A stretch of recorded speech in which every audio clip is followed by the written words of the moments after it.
BFM Business, 10h, midi, l'émission 100% placement. Intégral placement, Cédric Decoeur, Guillaume Sommerer. Et on tient notre promesse quotidienne, vous emmenez au cœur des marchés en ce 13 juillet. On rejoint nos traders Jean-Louis Cussac et Alexandre Baradez. Non, c'est pas Alexandre Baradez aujourd'hui, puisque c'est Stéphane Soluteil qui est avec nous. Vacances oblige. Bonjour messieurs. Bonjour à toutes et à tous. On est ravis de vous retrouver. Bonjour tout le monde. Stéphane Soluteil pour Technibourse. Merci Stéphane pour votre disponibilité encore ce matin. Et Jean-Louis Cussac pour Perceval Finance. Tiens, on va démarrer avec vous, une fois n'est pas coutume, Jean-Louis. Notre CAC 40 là, qui gagne 0,5% après déjà avoir pris 1,5% hier. Janet Yellen a manifestement rassuré le marché. Est-ce que d'un point de vue technique, vous estimez que du coup, un nouveau potentiel est en train de s'ouvrir là ? Non, je ne pense pas qu'il y ait un très gros changement sur le contexte de fond. Et il est à noter quand même que l'impact de Yellen est arrivé sur un point haut du marché. Nous étions déjà hier à 14h30 vers les 5180. Donc, je ne détectais rien d'inquiétant lorsque nous étions plutôt vers les 5110, 120, 130, en observant, comme je disais, attentivement le comportement des actions. Et je conseillais, en tout cas, moi, je regardais ce sens prioritaire acheteur en permanence. Et donc les faits ont validé mon idée, mon analyse. C'est là où c'est important. Maintenant, c'est plus compliqué de rentrer dans le marché, surtout quand il y a des phases d'accélération comme celle qu'on vient d'avoir à l'instant. C'est vrai que c'est plus compliqué. Donc, est-ce que le contexte va changer ? Je ne le crois pas, mais on se retrouve toujours dans les mêmes mouvements rapides qui ne rencontrent pas de contrepartie. Donc ça va très vite dans un sens et dans l'autre. Donc là, on est dans une phase c'est vrai, qui est parti un petit peu aussi d'un contre-pied, parce que c'est vrai que j'entendais plus autour de moi, il faut vendre, c'est baissier, etc. Non, c'était pas baissier, c'était toujours haussier non affirmé. Mais le potentiel était stoppé. Il avait été arrêté depuis très longtemps. Il avait été épuisé. Mais voilà, donc on peut très bien remonter à 5003, bien évidemment. Mais déjà, à franchir 5265, 70, ça va pas être facile. Il y a une zone de résistance assez importante. Après, on est toujours acheteur. Maintenant, c'est en intraday, comment pourrions-nous éventuellement reprendre une position sur un repli ? Le niveau, moi ce matin, je m'étais mis vers 5205, on n'y est pas allé. Donc je vais remonter d'un cran, je l'ai déjà fait bien évidemment, mais je vais continuer à garder 5220 comme un niveau d'achat sur repli.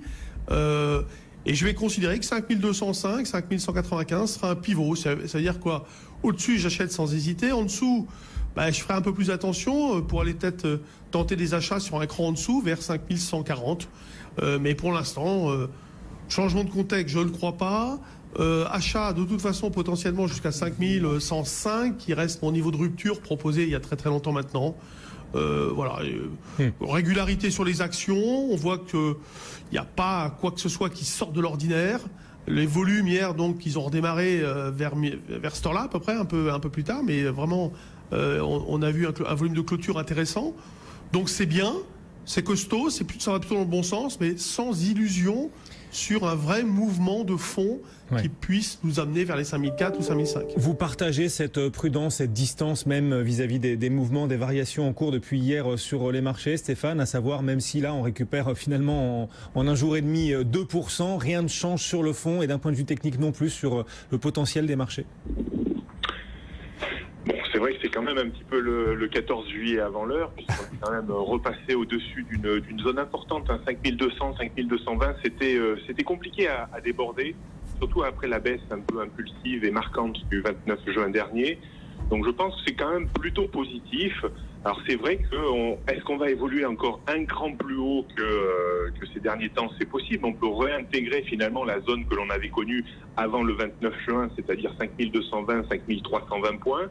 Je pense que dans un premier temps, je suis assez d'accord avec Jean-Louis. Il faut tabler peut-être maintenant sur un cran plus haut, entre 5220 et 5320 points. Pour moi, je suis également dans la stratégie de Jean-Louis, achat sur repli dans une zone que l'on pourrait définir entre 5200 et 5220. Ça serait vraiment bien que cette zone serve de point d'appui au moins jusqu'à demain soir, une clôture hebdomadaire. Ça serait toujours plus marquant qu'une clôture jour.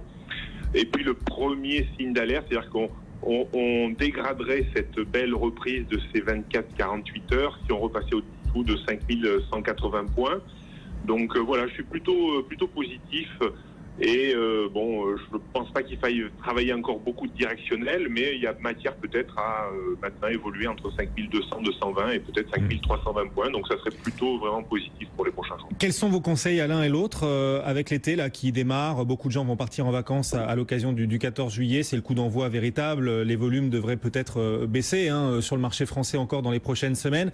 Est-ce qu'il faut se couvrir avant de partir? Voilà, quelles sont vos stratégies à l'un et à l'autre? Stéphane d'abord. Alors c'est vrai que faut distinguer bien sûr les traders et les investisseurs. Les traders, quand ils vont partir, bien entendu, ils n'auront plus aucune position sur le marché, ce qui serait plutôt logique, et puis profiter des vacances pour recharger les batteries et se ressourcer. Pour les investisseurs qui sont investis dans des PEA, c'est vrai que la surveillance est moins facile sur les lieux de vacances, même si avec Internet, c'est quand même plus simple maintenant. Je crois qu'il faudra vraiment surveiller pour les investisseurs cette zone sur laquelle on a pris appui ces derniers temps, 5110. Si on passait en dessous, je pense qu'il serait quand même un peu plus sage de réduire la voilure parce qu'on aurait vraiment un potentiel de baisse sur 4900, 5000 points, sans pour autant entamer la tendance haussière de fond.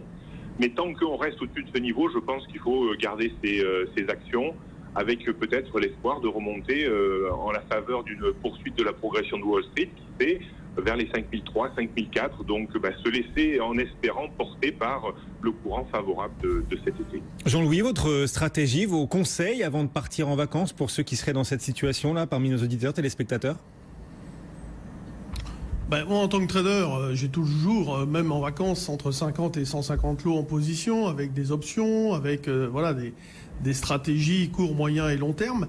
Et même en vacances, je continue de travailler. Mais pour les investisseurs plus long terme, je pense que nous ne sommes pas dans une phase où il faut prendre des initiatives de protection ou quoi que ce soit. On est, je pense, toujours un peu à l'abri du danger.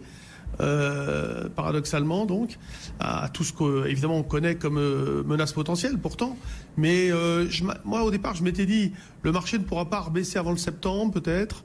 Non, là aujourd'hui sur ces 5245, c'est vrai qu'on nous sommes plutôt même du bon côté. On est allé chercher le comblement un peu d'un gap, enfin pas du gap pardon, mais on est allé sur le double appui du point justement du haut du gap du 24 avril, donc ça c'est plutôt pas mal. On fait un double appui, on remonte, et même si on devait rebaisser, ça ne mériterait pas de la part des gestions et surtout donc des investisseurs particuliers de vendre. Non, ça sera encore pour les semaines qui viennent, les mois qui viennent, peut-être encore une zone d'achat potentielle sur repli. Donc il n'y a pas de choses à mettre en place pour se protéger particulièrement. Même si l'achat de put aujourd'hui, avec une volatilité à 11-12, si on va chercher du 3, 4, 6 mois, ce sera peut-être un peu plus cher, mais n'est pas vraiment élevé. Et donc on peut en acheter, ça coûte pas cher. Merci beaucoup à tous les deux. Jean-Louis Cussac depuis Perceval Finance, chaque matin avec nous et qu'on continuera de retrouver tout au long de ce mois de juillet et bien sûr la saison prochaine.